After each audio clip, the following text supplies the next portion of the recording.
Hey everyone, Guardimo's back online. I'm just going to be laying out in this video today my current thought process as to exactly how I'm going to be approaching party politics.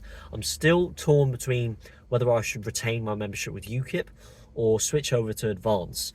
And the way I'm going to do that is I'm going to be thinking in the long term. I'm thinking long and hard, very, very carefully as to which political party best represents my needs, my demands, what I'm looking out for, what I'm expecting them to do, not just before the election, not just after the election, but also in the long run, over the long term, what I'm expecting this party to do and what they're currently doing. Is it foreshadowing the outcome that I am looking out for?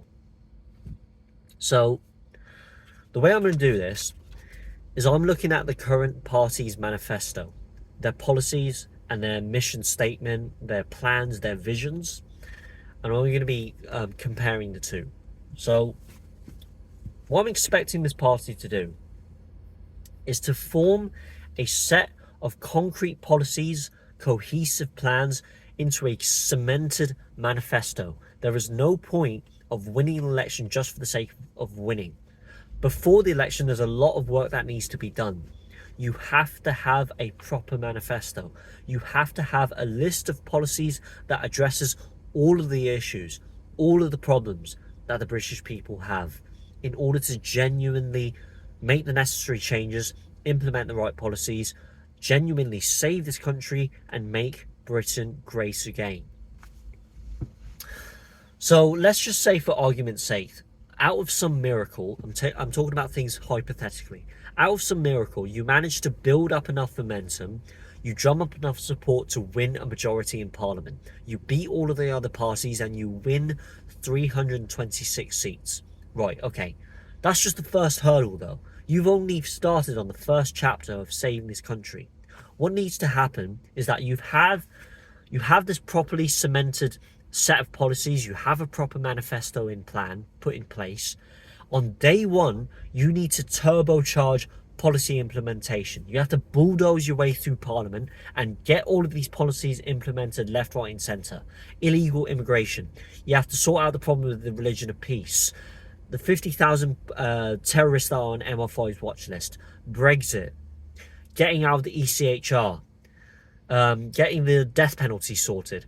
Getting abortion sorted, getting our borders sorted out and controlling them, getting those rubber dinghies, every single one of them, they can't come into the country. Get our economy sorted, our education system sorted. You have to get rid of the quangos, you have to get rid of the establishment types. Get all of those civil serpents, gather them up together and shake them up like you're making your favourite cocktail, because they are holding on to way too much power and influence right now. There are a lot of things that need to be sorted out, but not just that. Once you've done that and you're still doing that, you have to maintain a steady course. You have to maintain an effective and successful government for years to come. Because, why do I say that?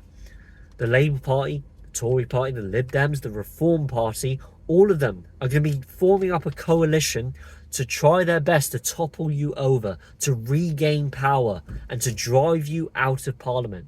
And in order to prevent that from happening, you have to set up effective countermeasures to prevent them from doing so. All of this has to be done beforehand, before the election. It has to be planned, properly planned before this all takes place. And to draw this into full circle, all of this can't be done unless you build a solid team. So you have the current leader of the political party in the centre spearheading this movement, spearheading this whole political party, driving it into power, into Parliament. And around this leader, you have to have a solid team of capable, competent, high caliber individuals who know what they're doing and are on the same page as the leader. You have to have every single MP and party member that can bring about effective change, and each and every one of them has to be in charge of a specific area or industry. Some people in the party are in charge of Brexit. Some people are in charge of immigration. Some people are in charge of the economy. Someone has to be the new leader of the Exchequer. I mean, someone has to replace that crybaby Rachel Reeves as Chancellor, right? You have to have someone in charge of jobs. You have to have someone overseeing employment. Someone has to be bringing jobs back and kickstarting this job market, getting our economy up and running.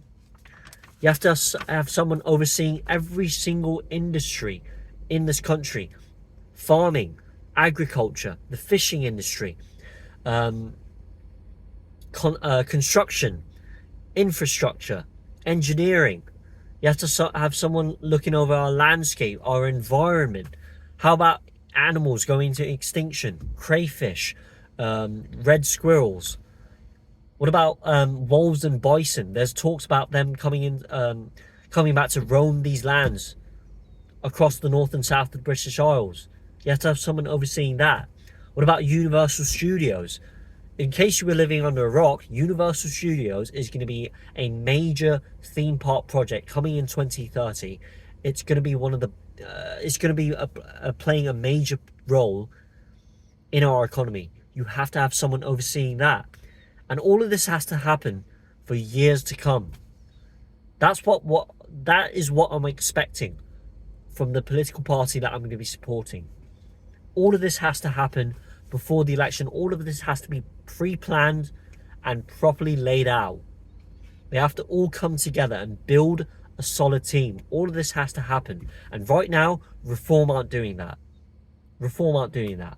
All of the things, the outcome or the results that I'm looking for after the election, and the things that I'm looking for in a successful, consistently effective government, all of what the party that I'm going to be supporting has to be doing that currently in order to foreshadow that outcome. Those are my current thoughts. And I'm going to be using all of these points that I've been mentioning in this video to think very, very carefully as to exactly which party has the best potential to deliver on the things that I'm looking for and the things that I'm expecting them to do. So whether it's UKIP, whether it's Vance, whether it's the Tories that are going to be... No, I'm just joking. I'm not going to be voting for the Tories. Never in a million years. But having said that, is it UKIP or is it Advance? Right now, I'm thinking very, very carefully. Does UKIP, does Nick Tinconi actually have the right infrastructure and the potential to set up a successful government, win the election, and maintain a steady course over the long run? Get every single MP in charge of every industry, department, and area that properly saves this country. All of this has to be thought about. You guys have to think long and hard. So that's my current thought process. Let me know what you think down in the comment section below, and let me know which party you're backing, whether it's UKIP, whether it's Reform, whether it's Advance, or whether you've joined Restore Britain. I'm going to be releasing a video either Thursday or Friday to give you my final decision as to whether I'm going to be retaining my membership with UKIP or whether I've switched over to Advance, and whether I'm going to be joining Rupert Lowe's Restore Britain. That's it for today. God bless you all. Thank you for watching this video. It's Gardy Mo's clocking out. I'll see you in the next one.